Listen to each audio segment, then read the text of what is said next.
La grande question qui se pose, comment ça se fait que Yosef n'envoie pas une lettre à son père pour lui dire qu'il est vivant? Yosef a traversé énormément. Les frères l'ont jeté dans un puits, il a été vendu comme esclave en Égypte et après il était en prison pendant 12 ans. Mais après, il est monté à un niveau tellement... Il est devenu le vice-roi.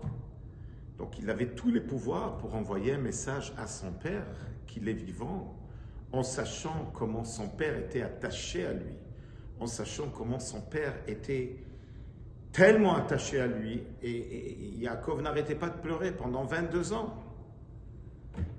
Il y a différentes explications sur ce que comment Yosef s'est conduit. Le rabbi dit, Yosef a fait souffrir ses frères parce qu'il voulait que le péché qu'ils l'ont vendu soit pardonné. C'est sûr et certain que Yosef, il voulait renouveler le contact avec son père et envoyer une lettre.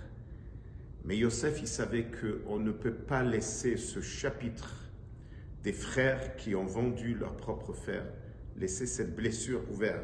Il faut la réparer. Yosef Hatzadik a reçu une mission de son père. Lech Naoré, va voir comment tes frères y vont. Lui, il devait retourner à son père en disant qu'il y a de la fraternité entre les frères. Alors Yosef Hatzadik, d'abord, il commence à les accuser qu'ils sont des espions pour essayer de leur faire pardonner. Yosef, il prend Shimon en prison. Shimon, c'est celui qui l'a jeté dans le puits. Il retourne sans Shimon à la maison. Et là, ça commence à travailler leur conscience. Un événement qui est arrivé il y a 22 ans, ça commence à travailler. Waouh! Nous, on est fautifs. Hashemim anachnu alachinu. Asher ra'inu tsarat nafsho. On a vu comment Yitchanenu elenu velo shamanu. Il est en train de nous supplier. Et on ne l'a pas écouté. Troisième étape, Yosef, il s'assure que son verre se trouve chez Binyamin. Après, il accuse qu'il a volé le verre.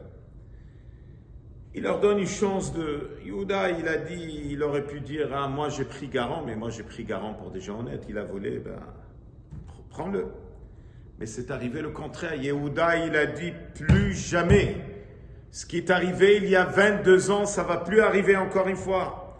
Il y a 22 ans, on a abandonné un frère. Maintenant, moi, je vais être esclave à sa place ou je retourne avec lui, même si au prix de faire la guerre avec toute l'Égypte. Ça, c'est le moment que Yosef, il attendait. Et à ce moment-là, Yosef se dévoile à ses frères. Il leur dit, Ani Yosef.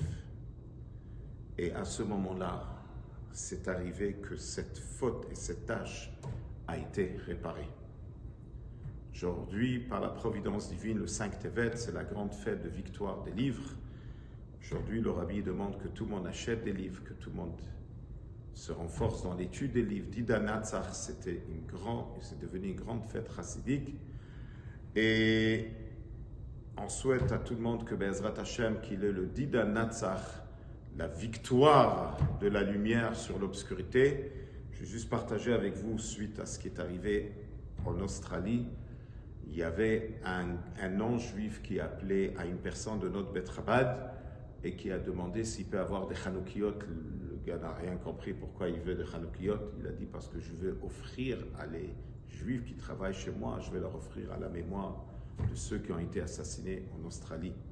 Ça montre jusqu'à où doit être qu'on est un garant pour l'autre et on doit faire aujourd'hui des actions à la mémoire de ceux qui sont décédés en Australie, ajouter plus de lumière. Shabbat Shalom.